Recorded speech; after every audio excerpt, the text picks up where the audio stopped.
Bonjour, je m'appelle Yen Lan Nguyen, je suis praticienne hospitalière en anesthésie-réanimation et je travaille à l'hôpital Cochin à Paris. À Cochin, nous avons commencé à réfléchir à la mise en place de la réhabilitation améliorée après chirurgie il y a maintenant 6 ans. À l'époque, ça n'était pas encore promu par la HAS, donc il n'y avait pas de recommandation nationale ou internationale sur le sujet. Et donc on était un petit peu précurseur sur la thématique. On a d'abord en fait fait une année de lobbying et de mise en place. L'idée en fait c'est quand on veut changer les pratiques, c'est pas une tâche aisée. Et comme il faut mobiliser toute une équipe, l'important c'est d'avoir une adhésion du maximum de personnes. Alors on sait quand on veut changer les pratiques qu'il y a une minorité de gens qui sont prêts à faire ce changement, une minorité qui sont franchement opposés et une majorité qui sont indécis ou neutres par rapport à cette situation. Et l'idée, ça a été d'abord 6 mois où en fait on a, moi j'ai été leader là-dessus, fait de la pédagogie sur c'est quoi la RAC, quels pourraient être les avantages pour le service, à la fois pour les patients, les soignants, mais aussi pour l'hôpital, de mettre en place ce programme. On a aussi envisagé les difficultés qu'on pourrait rencontrer et comment justement les affronter. Pour améliorer la culture sécurité dans sa structure, je pense qu'il faut partir sur les mêmes bases managériales qui sont en fait d'essayer de mobiliser un maximum de personnes. Alors au départ, il faut partir avec le petit groupe de gens qui sont motivés pour le changement. C'est là où il faut déployer toute son énergie et mettre en place des petits projets qui vont tout de suite marcher. À partir de là, il faut diffuser les résultats de ces succès auprès du reste de l'équipe en espérant en fait mobiliser de plus en plus de personnes. Et je pense que c'est ça qui peut permettre à développer une culture sécurité dans une structure.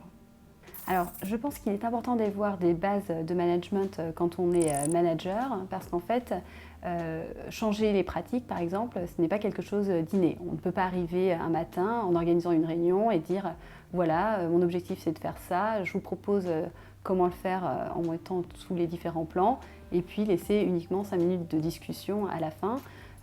Ça va être un échec quand c'est comme ça, puisque les gens en fait n'ont pas eu le temps d'exprimer leurs doutes par rapport au projet, et puis parfois l'ont même pas compris, parce qu'on sait qu'il y a une différence souvent de perception par rapport aux choses présentées. Donc l'importance d'avoir des connaissances managériales, c'est justement de mettre à profit qu'une action ne pourra se mettre en place que si tout le monde adhère au projet, si tout le monde a mis son petit grain de sel et sa pierre en fait au projet, et qu'en fait ce projet ne soit pas attribué à une seule personne, au manager, mais à l'ensemble de l'équipe. C'est ça, je pense, pour que ça marche. Pendant la formation d'anesthésiste réanimatrice, il y a très peu de temps, voire pratiquement aucun, consacré à ce qu'est la qualité et la sécurité des soins. À titre personnel, j'ai découvert le sujet grâce à un professeur américain, Derek Angus, qui justement travaillait sur ce sujet aux États-Unis, car dans la culture anglo-saxonne, cette thématique a beaucoup d'importance à l'échelle du système de santé. Aujourd'hui, il y a une vision souvent très négative associée à la qualité et sécurité des soins, car on voit surtout l'obligation administrative et la nécessité, par exemple, de valider une certification.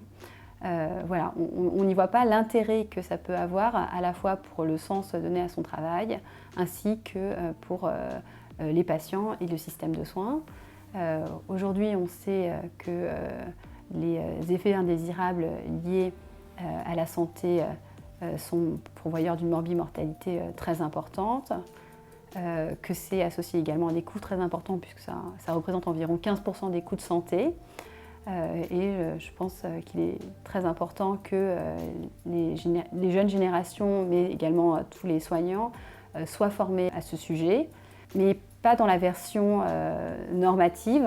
Il faut qu'on apprenne en fait la qualité et sécurité des soins comme on apprend la physiopathologie. Actuellement, je suis référente qualité au sein du DMU anesthésie, réanimation et médecine périopératoire au sein du GHU Paris-Centre. Et donc en tant que référente, j'ai envie de mettre en place donc, cette culture sécurité qualité des soins. Alors pour y avoir un petit peu réfléchi, Je pense qu'il faut vraiment y aller donc, dans la pédagogie et expliquer donc à l'ensemble de l'équipe en quoi cette thématique est importante pour eux, pour leur pratique quotidienne et aussi bien sûr pour les patients et notre service. Donc pour ce faire, on a décidé de mettre en place une newsletter où en fait on raconte des cas cliniques qu'on extrait d'événements ou de RMM ou de CREX. Et l'idée, en fait, c'est voilà, de diffuser ces informations à l'ensemble des soignants qui n'ont pas forcément pu assister justement à ces réunions et de leur apporter également des ressources, que ce soit de l'HAS ou de l'ASFAR, par rapport à ces différentes thématiques. On espère par la suite mettre en place des formations et bien sûr plus d'événements interactifs avec eux.